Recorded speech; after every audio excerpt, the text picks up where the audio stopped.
Hello everyone, this is my second lecture on basic electrical engineering. और इस lecture में हम सोर्सेज के बारे में पढ़ेंगे। Sources are also circuit element, और मैंने आपको एलिमेंट्स के बारे में बताया था, active elements and passive elements. So basically sources are kind of active element. Sources is an example of active element. So active element को हम अगेन दो पार्ट्स में डिवाइड कर सकते हैं। एक्टिव एलिमेंट बेसिकली सोर्सेज ही होते हैं। इसको हम अगेन दो पार्ट्स में डिवाइड कर सकते हैं। It is like independent source, independent source or dependent source. Now this independent source can again be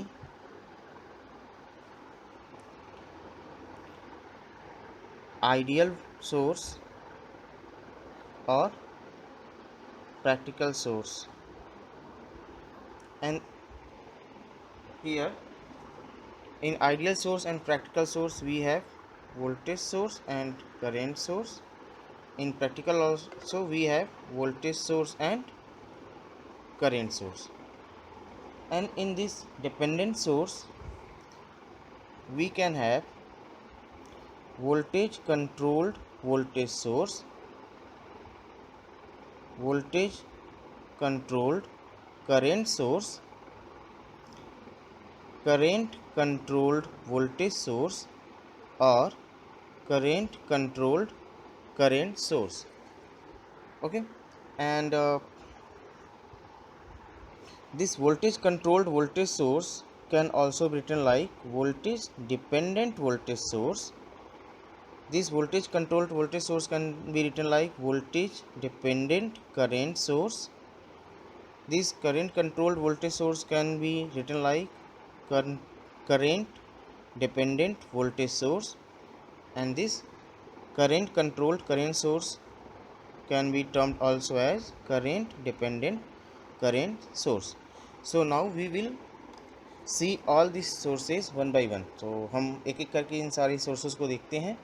पहले हम कंसीडर करेंगे आइडियल्स इंडिपेंडेंट सोर्स को, फिर हम देखेंगे प्रैक्टिकल इंडिपेंडेंट सोर्स, उसके बाद हम देखेंगे डिपेंडेंट सोर्स को। तो पहले हम आइडियल को चेक करेंगे, फिर प्रैक्टिकल को, एंड देन हम डिपेंडेंट सोर्स की ओर जाएंगे। पहले हम देखते हैं ideal independent source. Ideal independent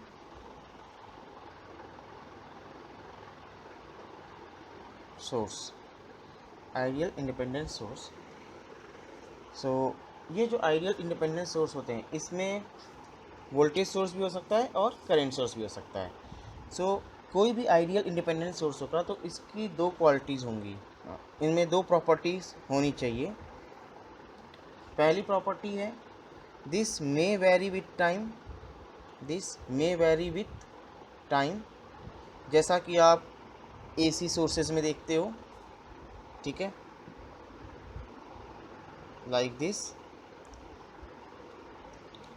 अगर मैंने ये आपको VT दिया, voltage signal with time t, तो इसका एग्जांपल हो जाएगा आपका AC voltage source VT। And दूसरा, it may vary with time but it is independent of other circuit element, independent of other circuit elements. Okay, independent of other circuit elements का क्या मतलब हुआ वो मैं आपको बता रहा हूँ। पहले आप देखिए, मैं पहले वोल्टेज सोर्स को कंसीडर करता हूँ। अब देखो, ये एक सर्किट है, मान लो इसमें मैंने R इक्वल्स टू अभी 10 ओम लिया, एंड यहाँ पे मैंने R, इसे R1 बोल दो, इसे R2 बोल दो, R2 को मैंने 20 ओम लिया, एंड यहाँ पे मैंने एक सोर्स लगाया, मान लो मैंने DC सोर्स लगाई है which is of 20 volt. It is, यहाँ पे मैं AC अगर लूँगा, अगर मैंने AC सोर्स लिया तो that may vary with time, और अगर मैंने DC सोर्स लिया तो ये आपको जस्ट एक 20 वोल्ट की सप्लाई ही हमेशा देता रहेगा। And second statement, it is independent of other circuit element का क्या मतलब हुआ? सी, इसमें टोटल सर्किट एलिमेंट कितने हैं? एक वोल्टेज सोर्स है, एक रेजिस्टेंस ये रहा, एक रेजिस्टेंस ये रहा। सो अगर मैं इस सर्किट के सर्किट एलिमेंट्स को चेंज कर दूं, एक्सक्लूडिंग दिस वोल्टेज सोर्स को छोड़ के बाकी के सर्किट एलिमेंट को मैं चेंज भी कर दूं, तो भी इस वोल्टेज सोर्स के अक्रॉस जो वोल्टेज होगा वो 20 वोल्ट ही होगा।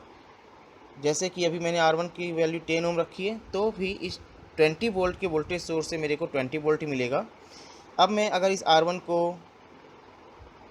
1000 ओम कर दूं, तो भी मेरे को इस 20 वोल्ट के वोल्टेज सोर्स के क्रॉस 20 वोल्ट ही मिलेगा। ठीक है। सो इन आइडियल इंडिपेंडेंट सोर्स का क्या मतलब हुआ कि अगर मैंने सर्किट पैरामीटर्स को चेंज कर दिया, यहाँ पे अगर मान लो और भी सर्किट पैरामीटर होते, इंडक्टर्स भी होता, कैपेसिटर भी होता, तो मैं अगर इनकी वैल्यूज़ चेंज कर दूँ तो भी इसकी वैल्यू पे कोई फ़र्क नहीं पड़ेगा।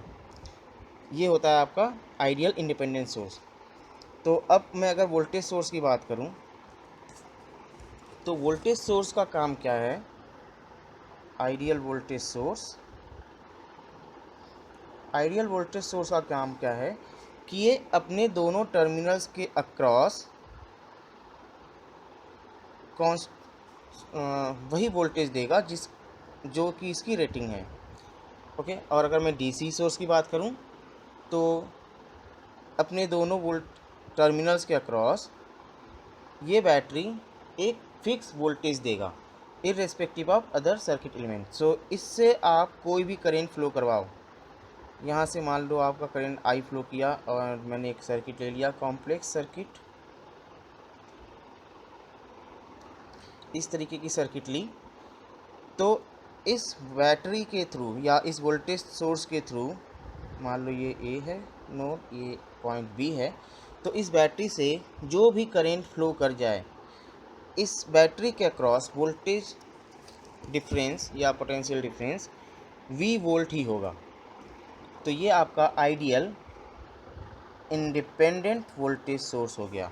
अब मैं अगर आइडियल इंडिपेंडेंट सोर्स के लिए कैरेक्टरिस्टिक ग्राफ बनाना चाहूँ तो वो कैसा बनेगा? Characteristic graph means relation graph between voltage and current. जैसा कि आपका अगर मैं रजिस्टर की बात करूँ तो V और I के बीच में ये रिलेशन मिलता है, ये कैरेक्टरिस्टिक ग्राफ आता है एक रजिस्टर के लिए। सो इस तरीके से अगर मैं आइडियल वोल्टेज सोर्स के लिए कैरेक्टरिस्टिक ग्राफ बनाना चाहूँ तो वो कैसा आना चाहिए? तो आप देखिए, ये रहा आपका वोल्टेज, ये रहा आपका करंट, इसे हटा देते हैं। सो इर करंट की वैल्यू कुछ भी हो, हमारा वोल्टेज कांस्टेंट ही होना चाहिए। ओके, यानी कि ये ग्राफ कुछ ऐसा आएगा, voltage V is constant irrespective of the current, and same is true for AC circuit also, irrespective of current voltage V will be constant। ठीक है। सो अब मैं अगर इंटरनल रेजिस्टेंस की बात करूं, इस वोल्टेज सोर्स के इंटरनल रेजिस्टेंस की बात करूं, और मान लो मैंने इस वोल्टेज सोर्स का इंटरनल रेजिस्टेंस को डिनोट किया R से, R इंटरनल। सो ये क्या होगा आपका? This will be like delta V upon delta I। अब यहाँ पे आप देखिए डेल्टा V की वैल्यू क्या है? 0, and delta I is some finite value, यानी कि आइडियल इंडिपेंडेंट वोल्टेज सोर्स के लिए जो रेजिस्टेंस होता है वोल्टेज सोर्स का, that will be 0। So internal resistance और resistance for resistance of ideal independent voltage source is 0, and this is the characteristic graph of an ideal voltage source। and voltage source को हम इस तरीके से भी show कर सकते हैं, और माइनस प्लस इस तरीके से भी शो कर सकते हैं। नेक्स्ट आता है आपका ideal independent current source. So next is ideal. अब देखिए आइडियल इंडिपेंडेंट करेंट सोर्स क्या है, ये एक आप हाइपोथेसिस कह सकते हो या एजम्पशंस कह सकते हो। This is a circuit element, ये एक ऐसा सर्किट एलिमेंट होता है जो कि आपको एक कांस्टेंट करेंट देता है irrespective of other circuit element. Okay, तो और इसका सिंबल हम इस तरीके से दिखाते हैं, this arrow in a circle, this is your ideal independent current source. Okay, so if arrow is upward यानी कि करेंट इधर फ्लो कर रहा है, और अगर ये एरो मैंने ऐसे दे दिया that means current is flowing in this direction. ठीक है, करेंट यहाँ पे फ्लो कर रहा है and suppose this is a means this is in ampere. So मैंने अगर इसे बोल दिया 5 एम्पियर, सो इस करेंट सोर्स से मुझे आई की वैल्यू हमेशा 5 एम्पियर मिलेगी, फिर ये कहीं पे भी किसी भी सर्किट में लगा हुआ क्यों ना हो। यानी कि अगर मैं एक कंप्लीट सर्किट लेके दिखाऊं तो इसका मतलब ये हुआ कि अगर मैंने ये करंट सोर्स लिया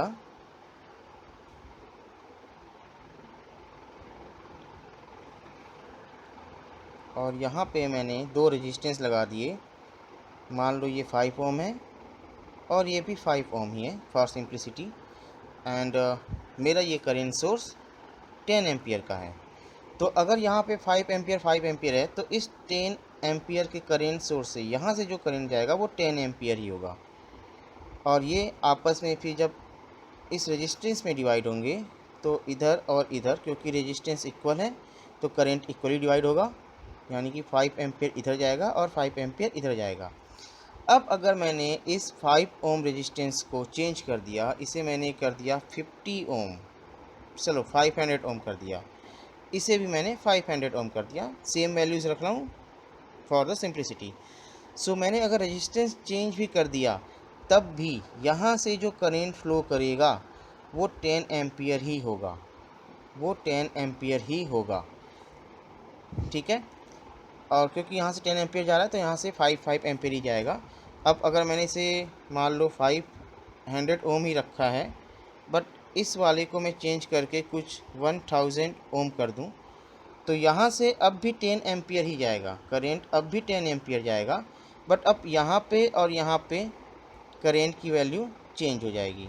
ओके, मेरे को ये सर्कल नहीं करना चाहिए, सर्कल क्योंकि वोल्टेज सोर्स इंडिपेंडेंट सोर्सेस को दिखाता है।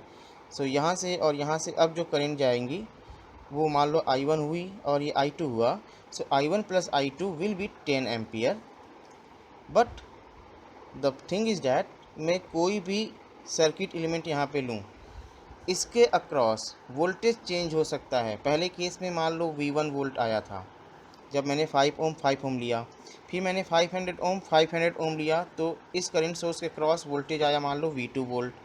फिर मैंने 500 एंड 1000 ओम लिया, तो इसके क्रॉस मान लो वोल्टेज आया V3। इस वोल्टेज सोर्स के क्रॉस जो भी वोल्टेज डिफरेंस आया वो हुआ V3, बट जो करंट इससे फ्लो करेगा वो 10 एम्पियर ही होगा, अगर मैंने ये 10 एम्पियर का ले रखा है तो। ठीक है, तो अब मैं अगर इसका करेक्टरिस्टिक ग्राफ बनाना चाहूँ तो वो कैसा बनेगा,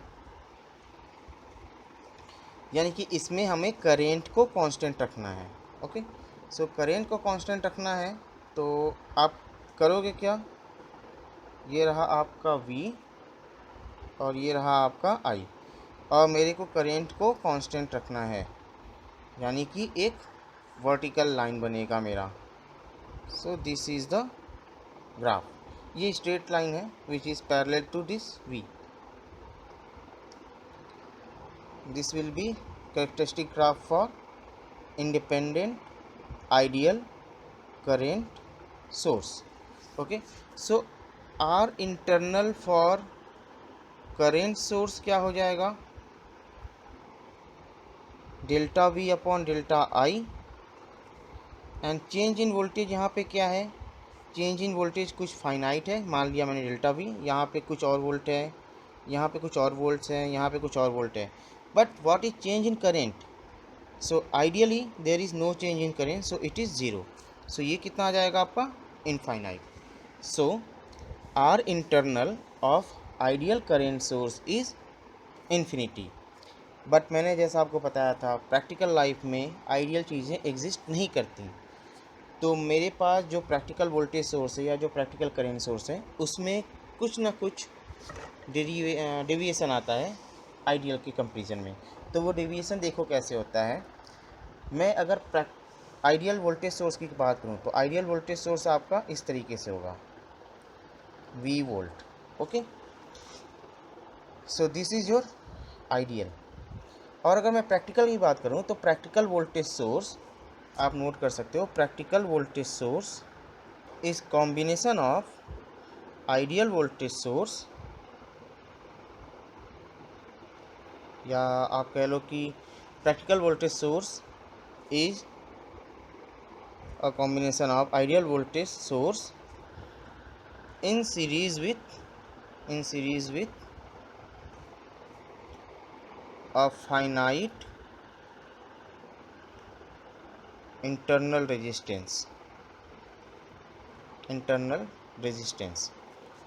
यानी कि जो प्रैक्टिकल वोल्टेज सोर्स होगा वो कैसा होगा, आपके पास एक फाइनाइट रेजिस्टेंस होगा जो कि बहुत कम होगा. Ideally it should be zero but practically it is very small. So ये आइडियल वोल्टेज हो गया V, और ये इसका R इंटरनल कुछ हो गया. और ये जो कॉम्बिनेशन बना, अब इन दोनों का जो कॉम्बिनेशन बना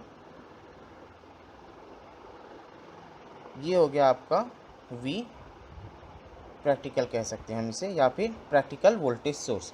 सो प्रैक्टिकल वोल्टेज सोर्स में देखो आप जैसे जैसे सर्किट पैरामीटर चेंज करोगे वैसे वैसे इससे फ्लो होने वाले करेंट में चेंजेस आएंगे, और क्योंकि इससे फ्लो होने वाले करेंट में चेंज आएगा सो ओवरऑल Vp चेंज होगा. तो अगर मैं आपको एज एग्जांपल दिखाऊं तो देखिए, मान लो मेरे पास ये प्रैक्टिकल वोल्टेज सोर्स बना, ये प्रैक्टिकल वोल्टेज सोर्स है, और आइडियल वोल्टेज सोर्स के लिए मैंने मान लिया ये 5 वोल्ट था, और R इंटरनल को मैंने मान लिया 0.1 ओम. सो प्रैक्टिकल वोल्टेज सोर्स में कंसीडर करूँगा तो इसके अक्रॉस माइनस प्लस Vp. अब यहाँ पे मैंने कुछ सर्किट एलिमेंट्स लगाए. सो मान लो ये मेरा 5 ओम था, ये 10 ओम था. सो यहाँ से आपका कुछ करंट फ्लो किया, मान लो that current is I1. Okay, अब मैंने क्या किया, मैंने इस रेजिस्टेंस को चेंज किया. अब मैं इस रेजिस्टेंस को चेंज कर रहा हूँ, तो रेजिस्टेंस अगर मैंने चेंज किया और मैंने इस रेजिस्टेंस को कम कर दिया, मान लो मैंने इसे कर दिया 8 ओम. अब जो करंट मिला वो मेरे को मिला I2. फिर मैंने इसे किया 6 ओम, अब जो करंट मिला वो मिला I3. सो अब आप देखो, आप जैसे जैसे रेजिस्टेंस को कम करते जाओगे I1 मीन्स करंट बढ़ता जाएगा, रेजिस्टेंस आप कम करते जाओगे तो करंट बढ़ता जाएगा, यानी कि I1 is less than I2 is less than I3. तो अब जैसे जैसे करंट बढ़ेगा यहाँ पे Vp की वैल्यू क्या हो जाएगी, Vp की वैल्यू क्या होगी मेरे पास 5 माइनस 0.1 I.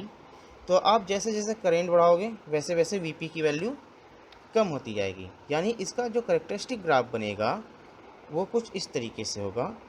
आइडियली कैसा होना चाहिए था, आइडियली ऐसा होना चाहिए था, V versus I, this should be your ideal. But practically कैसा होगा, इसमें जैसे जैसे आप करंट बढ़ाओगे 0.1 I से वोल्टेज ड्रॉप कम होता जाएगा. 0.1 क्यों, क्योंकि मैंने R इंटरनल यहाँ पे 0.1 ओम माना है, और R इंटरनल जो होगा उसके अकॉर्डिंग आपका वोल्टेज ड्रॉप कम होता जाएगा, और वोल्टेज ड्रॉप क्या होगा फिर कम, this I into R internal. So graph कैसा आएगा आपका कुछ इस तरीके से. और ये है आपका प्रैक्टिकल वोल्टेज सोर्स के लिए ग्राफ या characteristic graph, and this difference is this difference is I into R internal and R internal is very low, तो ये ड्रॉप बहुत कम होगा but there is a drop. So ये आपका प्रैक्टिकल वोल्टेज सोर्स था। अगर मैं प्रैक्टिकल करेंट सोर्स की बात करूं तो प्रैक्टिकल करेंट सोर्स में क्या होता है, practical current source is a combination of ideal current source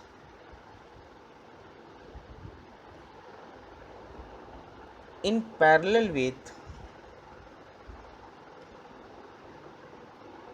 in parallel with a finite resistance, a finite resistance. Okay, so this is your practical current source. so इसका क्या मतलब हुआ, ये रहा मेरा practical ideal current source.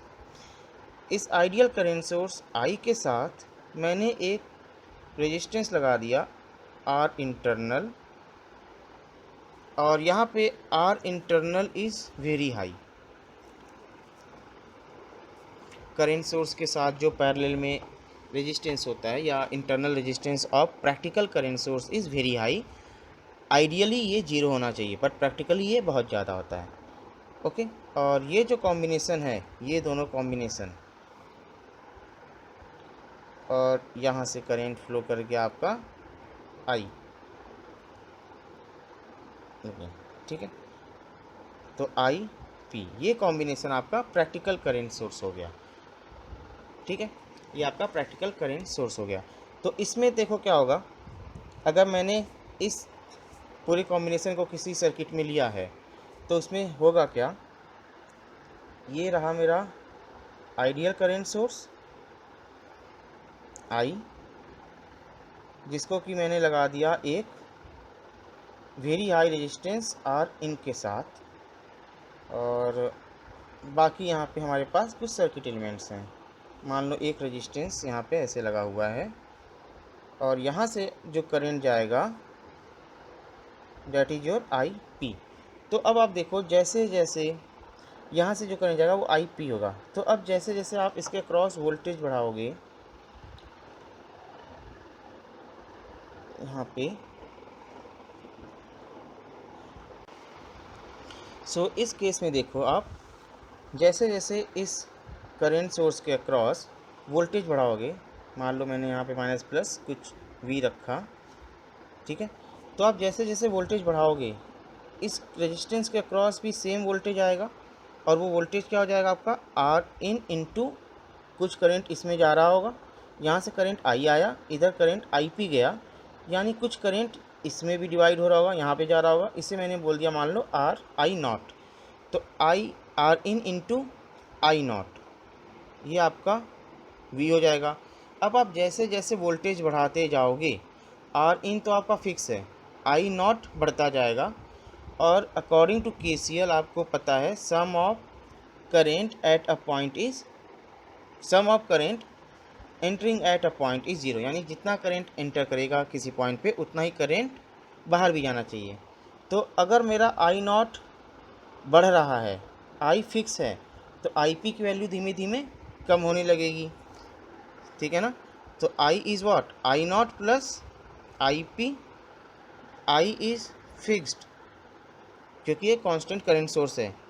I not मेरा increase हो रहा है अगर मैं वोल्टेज बढ़ाऊंगा तो इस करंट सोर्स के क्रॉस, दैट मीन्स इन दोनों का कॉम्बिनेशन अगर हम देखें तो इसका क्या मतलब हुआ, मुझे आई नॉट अगर बढ़ रहा है और आई को फिक्स रखना है तो मेरा आई पी घटना चाहिए, यानी कि वोल्टेज बढ़ने के साथ साथ मेरा जो प्रैक्टिकल करेंट सोर्स की वैल्यू है आई पी वो कम होती जाएगी।